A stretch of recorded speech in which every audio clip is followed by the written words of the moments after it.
Assalamualaikum warahmatullahi wabarakatuh. Kami dari kelompok 11 akan menjelaskan tentang tugas asesmen 1 yang dimana akan menjelaskan tentang hasil penelitian jurnal yang berjudul meneliti efek kepercayaan selebriti pada kredibilitas iklan, kredibilitas merek, dan kredibilitas perusahaan. Next.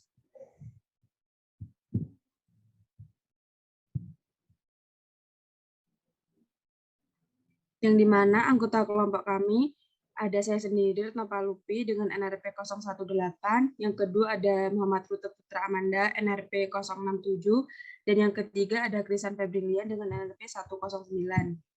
Next. Yang pertama kita akan membahas tentang latar belakang, yang dimana latar belakang penelitian ini tuh memiliki 3 tujuan. Yang pertama, untuk mengeksplorasi pengaruh kepercayaan selebriti terhadap kredibilitas periklanan, kredibilitas merek, dan kredibilitas perusahaan. Yang kedua, untuk mengeksplorasi pengaruh kepercayaan selebriti pada kredibilitas iklan, merek, dan perusahaan dengan mempertimbangkan demografi konsumen. Dan yang terakhir, untuk mengeksplorasi efek dari konstruksi lain satu sama lain, yang dimana kredibilitas iklan pada merek. Penggunaan celebrity endorser merupakan salah satu strategi yang paling populer digunakan oleh pengiklan, yang dimana selebriti dapat membawa visibilitas ke iklan dan menerobos kekacauan merek pesaing. Perusahaan menginvestasikan sejumlah besar uang untuk mendapatkan perhatian konsumen untuk memperoleh posisi kompetitif di pasar. Next. Selanjutnya ada literatur yang kita gunakan. Pertama itu tentang terakumulasi dari pengetahuan atau pengalaman yang memungkinkan seseorang untuk membuat prediksi dengan tingkat kepercayaan tertentu mengenai kemungkinan bahwa pesaingnya itu kompeten, bertanggung jawab, dan dapat diandalkan. Yang kedua, hal itu sangat penting dikarenakan adanya fakta bahwa kepercayaan selebriti memiliki arti, karakteristik, konseptual, dimensi, komponen, dan efek yang berbeda dari kepercayaan selebriti. Selanjutnya ada celebrity turquoise yang dikandung dari kredibilitas selebriti yang terdiri dari 2 dimensi, yaitu keahlian dan daya tarik, yang dimana pemasar itu menggunakan berbagai teknik untuk mengurangi resiko ini, termasuk memperkerjakan selebriti berdasarkan pemahaman tentang kepercayaan dan konteks konsumen endorsement selebriti.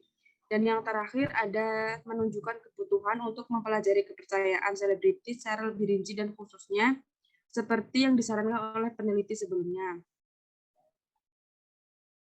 Next.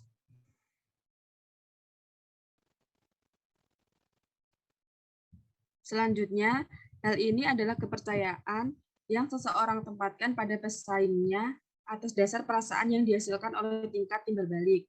Yang dimana dalam situasi seperti itu, kepribadian terkenal seperti endorser, selebriti dapat digunakan untuk menciptakan empati dan kekhawatiran tentang ketakutan konsumen mengenai keputusan pembelian dan dengan demikian mengurangi tingkat ketidakpastian. Lalu, perhatian dan kepedulian dari seorang selebriti endorser merupakan faktor penting dalam membangun kepercayaan dengan konsumen dan merupakan syarat utama dalam kepercayaan. Dan yang terakhir, hal ini menunjukkan bahwa kepercayaan didasarkan pada dimensi kognitif dan tidak mempertimbangkan dimensi efektif. Next.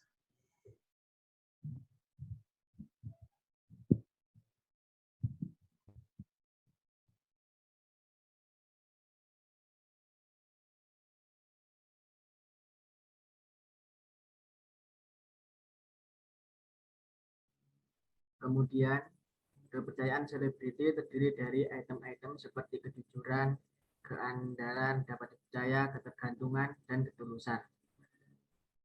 Ini benar-benar berada dari item kepercayaan selebriti yang diberikan lampiran 1, yang dengan jelas menunjukkan bahwa kepercayaan selebriti dan kepercayaan selebriti adalah konstruksi yang berbeda dengan makna dan karakteristik konseptual yang berbeda. Kemudian perbedaan makna, dimensi, dan item juga mengakibatkan kepercayaan selebriti memiliki efek yang berbeda pada konstruksi lainnya. Kemudian, karena kepercayaan selebriti memegang item berdasarkan dimensi kognitif dan efektif, atau yaitu terdiri dari keandalan, komitmen, kemampuan, integritas, akurasi, penerimaan, kepercayaan diri, perasaan emosional, kekaguman, penghargaan, kesukaan, dan penerimaan, sedangkan kepercayaan selebriti hanya didasarkan pada dimensi kognitif yang terdiri dari kejujuran, keandalan, dapat dipercaya, ketergantungan, dan ketulusan. Thus memiliki efek yang berbeda dari kepercayaan selebriti. Next. Kemudian untuk metode penelitian, untuk menguji efek ini, teori sinyal telah digunakan untuk menetapkan apakah kepercayaan selebriti atau konstruksi kredibilitas lainnya dapat digunakan untuk mengirim sinyal yang kredibel, dan bagaimana sinyal ini mempengaruhi setiap hubungan yang diperiksa. Kemudian menetapkan metode penelitian dan rincian penyelidikan survei lapangan skala besar yang dilakukan untuk menguji hipotesis.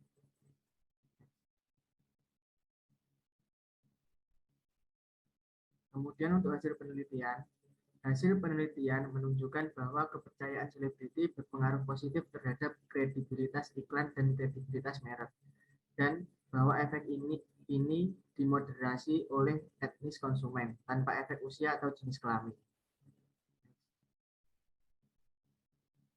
Untuk kesimpulan, penelitian ini memiliki 3 tujuan. Yang pertama, untuk mengeksplorasi pengaruh kepercayaan selebriti terhadap kredibilitas periklanan, kredibilitas merek, dan kredibilitas perusahaan. Yang kedua, untuk mengeksplorasi efek kepercayaan selebriti pada kredibilitas iklan, kredibilitas merek, dan kredibilitas perusahaan berdasarkan efek moderasi dan demografi konsumen. Dan yang ketiga, untuk mengeksplorasi efek dari konstruksi lain satu sama lain.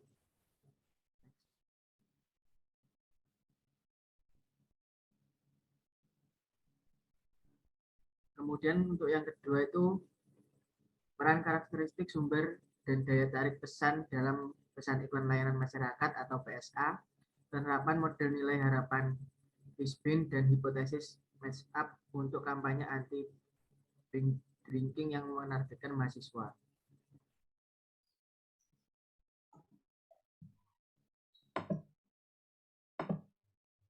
Selanjutnya untuk latar belakang adalah tujuan dari PSA tipikal adalah untuk mempengaruhi keyakinan orang tentang suatu topik dan keputusan mereka untuk terlibat dalam suatu perilaku.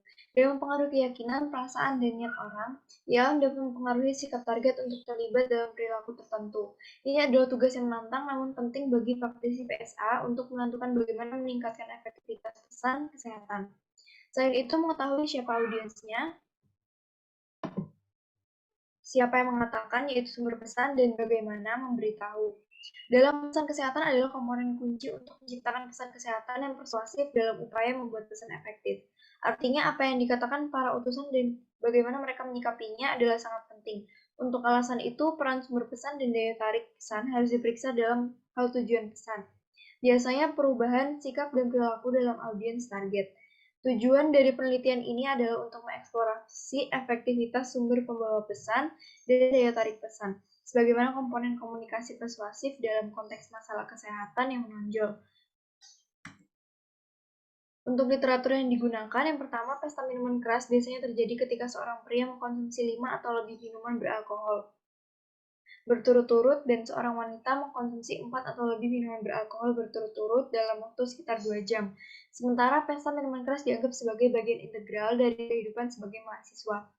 Itu juga diakui sebagai masalah nasional menyebabkan kekhawatiran terhadap kesehatan siswa. Masalah keselamatan yaitu mengemudi di bawah pengaruh, melukai diri sendiri, merusak properti, kekerasan seksual, kematian, dan lain-lain. Masalah akademik seperti tidak masuk kelas, nilai lebih rendah, dan lain-lain. Atau masalah sosial terkait yaitu kehilangan teman, perilaku kekerasan, dan lain-lain. Yang kedua, dengan masalah yang jelas dalam pesta minuman keras dan masalah terkaitnya, praktisi dan sarjana komunikasi kesehatan telah melakukan upaya untuk mengembalikan tren ini di kalangan mahasiswa melalui berbagai kampanye media massa. Yang ketiga, beberapa studi yang berfokus terutama pada alkohol dan obat-obatan lain, bagaimanapun menunjukkan efek PSA pada peningkatan pengetahuan dan kesadaran. Tetapi PSA tampaknya memiliki dampak yang tidak substansial pada perilaku yang sebenarnya. Lalu selanjutnya, ketidakkonsistenan dan hasil yang beragam ini telah memicu banyak perdebatan tentang seberapa berguna ILN dalam mempengaruhi sikap dan perilaku. Selanjutnya, selain itu, peneliti dan praktisi berpendapat bahwa pengaruh yang dimaksudkan pada audiens sangat bergantung pada penggunaan daya tarik pesan yang tepat.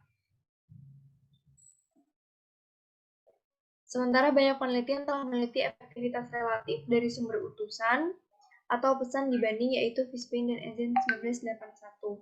Selanjutnya, dalam hal penelitian tentang pesta minuman keras di kalangan mahasiswa, banyak yang diketahui tentang jenis faktor yang mempengaruhi minuman berat, yaitu seperti karakteristik individu, seperti motivasi minum, kepribadian, ras dan etnis, atau keanggotaan Yunani. Dan sedikit yang diketahui tentang bagaimana mengatasi minuman keras di kampus dan memberikan solusi yang tepat untuk menguranginya. Selanjutnya, studi ini menggunakan hipotesis kecocokan dan teori nilai harapan. Selanjutnya, untuk metode penelitian, studi ini menggunakan hipotesis kecocokan dan teori nilai harapan Fishbein. Untuk menguji efek relatif dari dua sumber pesan, daya tarik pesan, dan interaksi. Hasil penelitiannya adalah menunjukkan bahwa ILM dapat mempengaruhi sikap target untuk terlibat dalam perilaku tertentu dengan cara mempengaruhi keyakinan, perasaan, dan niat orang. Untuk kesimpulannya, hasil menunjukkan bahwa ada dampak kondisional dari sumber yang sama pada sikap yang menguntungkan terhadap ILM. Pesan lebih efektif bila ada konsistensi antara karakteristik sumber dan daya tarik, yaitu ahli atau harapan dan rekan atau penilai. Sekian presentasi dari kami. Assalamualaikum warahmatullahi wabarakatuh.